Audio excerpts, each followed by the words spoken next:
नमस्कार. मी समाधान बैसाने, रिपब्लिकन सेनेचा जिल्हाध्यक्ष धुळे.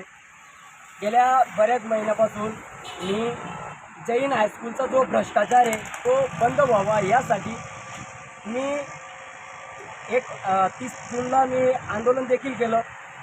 माननीय जिल्हाधिकारी यांना निवेदनद्वारे मी सांगितलं पण होतं का विजय पितांबर पाटील जैन हायस्कूलचे चेअरमन यांच्यावर तात्काळाने गुन्हा दाखल करा. कारण की गोरगरिबांचा जो पैसा आहे तो कोणाकडे नाही आहे. तर मुलांना ॲडमिशनबाबत खूप प्रॉब्लेम आहेत.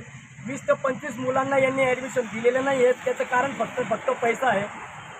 तर माझं असंच म्हणणं आहे की अशा मुजोर शिक्षणाधिकारी असतील, मुख्याध्यापक असतील किंवा चेअरमन असतील तर यांच्यावरती तात्काळीने गुन्हे दाखल करून यांची मान्यता रद्द करा.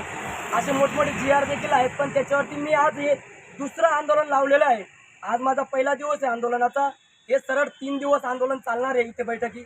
त्याच्यानंतर मी 4 तारखेपासून सरळ भीक मागो आंदोलन चालू करणार आहे. कारण विजय पितांबर पाटील हा इतका भिकारचोट होऊन गेलेला आहे की त्याला पैशांची कमी पडलेली आहे. म्हणून गोरगरिबांकडून पैसे यांनी हिचण्याचे प्रयत्न केलेले आहेत. म्हणून असं शिक्षकांना आणि अशा चेअरमन आणि शिक्षकांना अधिकारीवर यांच्यावर तात्काळीने गुन्हे दाखल करून यांची शाळा मान्यता रद्द करण्यात यावी.